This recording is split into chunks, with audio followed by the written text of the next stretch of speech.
पर बात करेंगे। श्रीलंका में राष्ट्रपति फरार हैं, प्रधानमंत्री ने इस्तीफा दे दिया है। समझ नहीं आ रहा कि श्रीलंका को आखिर चला कौन रहा है। कोलंबो में राष्ट्रपति भवन पिकनिक पैलेस बन चुका है, लेकिन सवाल ये उठता है कि जब राष्ट्रपति भवन के बाहर हजारों आक्रोशित लोगों की भीड़ इकट्ठा थी, तब राष्ट्रपति वहां से भागे कैसे? देखिए श्रीलंका से एक्सक्लूसिव ग्राउंड रिपोर्ट।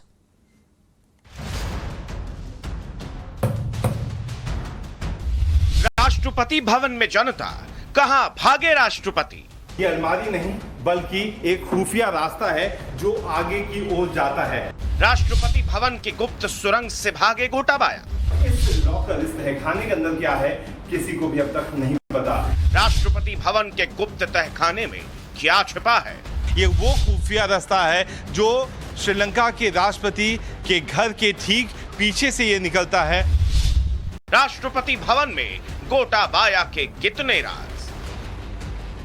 यह है श्रीलंका का Rashtrapati Bhavan.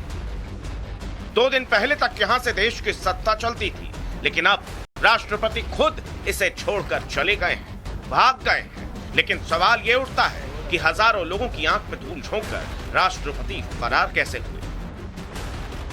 Times now Navbharat reporter Priyank Tripathi Colombo पहुंचे। श्रीलंका के राष्ट्रपति भवन में लोगों की भीड़ के बीच पहुंचे। अंदर क्या चल रहा है यह आपको टाइम्स नाउ नवभारत लगातार दिखा रहा है, लेकिन पहली बार आपको वो खुफिया रास्ता दिखाते हैं जहां से राष्ट्रपति गोटाबाया राजपक्षे फरार हुए हैं। गोटाबाया अपने प्रधानमंत्री आवास से किस तरीके से यहां से भागे, यह हर किसी के लिए बड़ा सवाल था, जिसका जवाब इस अलमारी के पीछे आपको नजर आएगा। यह अलमारी नहीं बल्कि एक खुफिया रास्ता है जो आगे की ओर जाता है। हम जैसे जैसे आगे बढ़ेंगे ये रास्ता साफ तौर से दिखाता है कि इसको किस तरीके से बनाया गया था। ये एक सुरंग की तरह है जो नीचे जा रही है सुरंग, और रोशनी अगर और लाइट हम यहाँ पे डालेंगे तो हमें पता चलेगा कि किस तरीके से इस रास्ते को बनाया गया था। ये खुफिया रास्ता और भी नीचे की ओर जाता है जो पार्किंग एरिया की तरफ बढ़ करके एक और सीक्रेट कक्ष के ओर आ जाता है। और यहाँ पे आप देखेंगे, यहाँ पे ये एक फायर एक्सटिंग्विशर के साथ साथ बोर्ड लगा हुआ है ताकि एक सिक्योरिटी सेटअप यहाँ पे बनाया जा सके। अलमारी का दरवाजा, दरवाजे के पीछे एक मंजिल नीचे कमरा, जिसे देखकर अंदाजा लगाया जा सकता है कि इस कमरे में खुफिया मीटिंग हुई होगी। इतना ही नहीं, इस खुफिया रास्ते से आगे का हिस्सा देखिए। और भी नीचे यहाँ पे दरवाजा बना हुआ है और ये एक सुरंग की तरफ जाता हुआ नजर आ रहा है। इस जगह पे लोग यहाँ पे जैसे जैसे प्रदर्शनकारी आए वहां पे उन्होंने देखा कि एक सीक्रेट पैसेज है जिसका इस्तेमाल करके एक काफी मजबूत ये जो लॉकर डोर है, इसके अंदर बहुत ही महत्वपूर्ण चीजें हो सकती हैं जो यहाँ पे अभी भी छुपी हुई हैं। गोटाबाया राजपक्षे यहाँ से भाग गए हैं और इस लॉकर, इस तहखाने के अंदर क्या है किसी को भी अब तक नहीं पता। ये काफी ज्यादा महत्वपूर्ण है। वहीं दूसरी तरफ अगर हम आपको जाके दिखाएं तो ये एक और सीक्रेट पैसेज है, एक सुरंग के नीचे दूसरी सुरंग और उससे होते हुए आगे का रास्ता। और उससे सबसे बड़ा बात है कि ये आवाज सुन रहे हैं आप, ये वो खुफिया और ये वो मजबूत दरवाजा है जिसके अंदर इस तिजोरी में क्या हुआ है किसी को नहीं पता। टाइम्स ऑफ भारत के दर्शकों के लिए हम एक्सक्लूसिव सुरंग की तस्वीर लेके आ रहे हैं जो साफ तौर से दिखाता है कि गोटाबाया के कमरे से होता हुआ सुरंग केवल यही नहीं आया बल्कि इस तिजोरी, इस दरवाजे के पास आके रुक गया है। इस दरवाजे के पीछे क्या है, इस राज से पर्दा तो तभी उठ पाएगा जब इसका ताला खुलेगा। हालांकि इस खुफिया रास्ते से बाहर निकलने के बाद गोटाबाया किस गेट को पार करते हुए फरार हुए, अब वो देखिए। आप देख सकते हैं ये वो रास्ता है, ये वो खुफिया रास्ता है जो श्रीलंका के राष्ट्रपति के घर के ठीक पीछे से ये निकलता है। और इसमें ये बड़ी सी जो चाबी है ये इस स्लाइड होने वाले दरवाजे को खोलती है। बताया ये जा रहा है कि इसके ठीक पीछे नेवल बेस का वो हेडक्वार्टर्स है जहां से गोटाबाया फिर आगे की ओर बढ़ गए।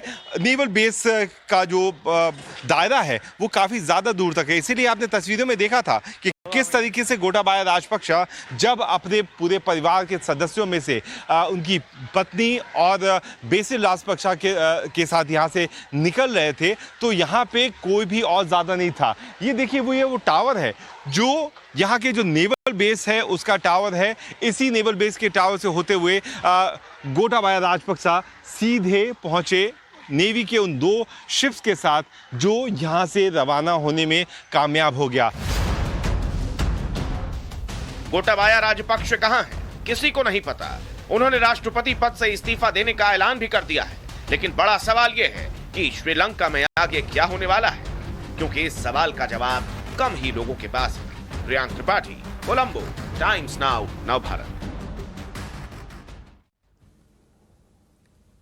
ये तो आपने देखा कि पूरे देश को अपने हाल पर छोड़कर कैसे गोटाबाया राजपक्षे फरार हो गए, लेकिन उन्होंने श्रीलंका को कंगाली की जिस दहलीज पर पहुंचा दिया, अब उसकी पूरी कहानी हम आपको दिखाते हैं। देखिए कैसे 3 साल में सरकार की नीतियों से श्रीलंका की जनता 2 जून की रोटी के लिए भी तरस रही है।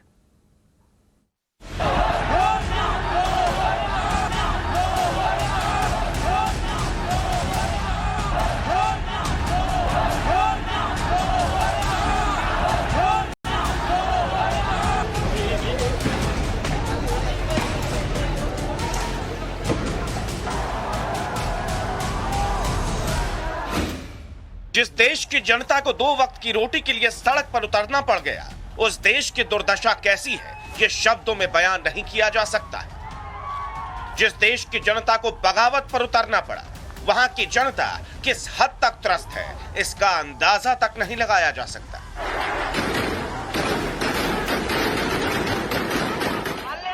जिस देश की जनता ने अपने राष्ट्रपति को ही उसके घर से बाहर कर दिया, उस देश की हालत क्या है आप खुद समझ लीजिए।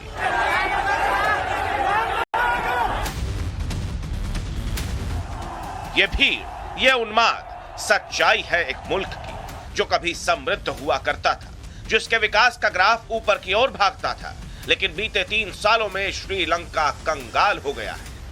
इसके पीछे की वजह क्या है, श्रीलंका को किसने बर्बाद किया, वो जानने से पहले ये देखिए कि श्रीलंका की मौजूदा हालत क्या है। सरकार पर $51 बिलियन का बकाया है। इसकी मुद्रा में 80% की गिरावट आई है। खाद्य पदार्थों की कीमतों में 57% की बढ़ोतरी हुई है। देश में पेट्रोल डीजल की किल्लत है। अस्पतालों में दवाइयों की कमी है। श्रीलंका की हालत ऐसी हो गई है कि अब उसके पास कुछ नहीं बचा है। सरकारी खजाना खाली हो गया है और इसके लिए जिम्मेदार भी सरकार ही है। गोटाबाया राजपक्षे फिलहाल फरार है। इनके सरकारी आवास पर अवाम का कब्जा है, लेकिन अपने कार्यकाल में इन्होंने श्रीलंका को कैसे गर्त में धकेल दिया ये देखिए। साल 2019 में श्रीलंका के पास $7.6 बिलियन की विदेशी मुद्रा थी, जो अब घटकर $50 मिलियन से भी कम हो गई है। श्रीलंका में आई इस आर्थिक तंगी के जिम्मेदार सबसे ज्यादा गोटाबाया राजपक्षे और उनके भाई महिंदा राजपक्षे को माना जाता है, जो यहाँ के पूर्व राष्ट्रपति भी थे। लेकिन इस पूरी आर्थिक तंगी की जिम्मेदारी सबसे ज्यादा जाती है उस टैक्स कटौती पे जो यहाँ पे लगाई गई थी। टैक्स कटौती से सरकार को $1.4 बिलियन का नुकसान हुआ।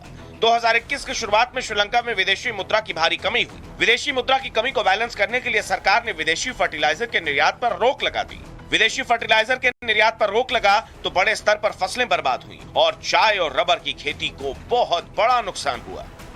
श्रीलंका को दुनिया का सबसे बिजी शॉपिंग लेन कहा जाता था। चाय और रबर के एक्सपोर्ट के अलावा श्रीलंका को पर्यटन से काफी फायदा होता था, लेकिन सरकार का यह इनकम सोर्स भी बंद हो गया। श्रीलंका को सबसे ज्यादा आर्थिक तंगी यहाँ पे हुए चीजों के कारण हुई है। साल 2019 में जिस तरीके से यहाँ पे आतंकी हमलों में कई लोगों की जान गई, उसके बाद कोरोना महामारी ने भी पर्यटन उद्योग को काफी ज्यादा नुकसान पहुंचाया। इस बीच श्रीलंका में तकरीबन 51 अरब करोड़ का अब तक कर्ज हो चुका है। इस महामारी के बीच में यहाँ के प्रदर्शनकारियों के लिए भी एक बड़ी चुनौती आ जाती है कि कैसे वो इन चीजों को सुधार करके देश को आगे की ओर लेके जाएंगे। अब हालात ये हैं कि राष्ट्रपति फरार हैं, प्रधानमंत्री इस्तीफा दे चुके हैं, राष्ट्रपति भवन में जनता का कब्जा है, पीएम हाउस पर आवाम ने धावा बोल दिया है। ऐसे में सवाल ये उठता है कि श्रीलंका को आखिर चला कौन रहा है। दूसरा प्रश्न, ना प्रधानमंत्री ना राष्ट्रपति, ऐसे में देश कौन चला रहा है? मेरा उत्तर इस समय श्रीलंका को कोई नहीं चला रहा है, कोई सरकार नहीं है श्रीलंका में, ना प्रधानमंत्री ना प्रेसिडेंट। स्पीकर को ये जब दोनों रिजाइन कर देंगे तब श्रीलंका की कॉन्स्टिट्यूशन में कि स्पीकर प्रेसिडेंट बनेगा इंटरिम 30 दिन के लिए, और उन 30 दिन के अंदर फिर वो अपनी पार्लियामेंट के अंदर जो एमपीज एक प्रेसिडेंट चुनेंगे उसको चुन के प्रेसिडेंट बनाया जाएगा। देश में न राष्ट्रपति है न प्रधानमंत्री। जल्दी सर्वदलीय सरकार बनाने की कवायद तो शुरू हुई है, लेकिन श्रीलंका की स्थिति सुधरने में कितना वक्त लगेगा, इस पर बहुत बड़ा सवालिया निशान है। Priyank Tripathi, Colombo, times now, Navbharat.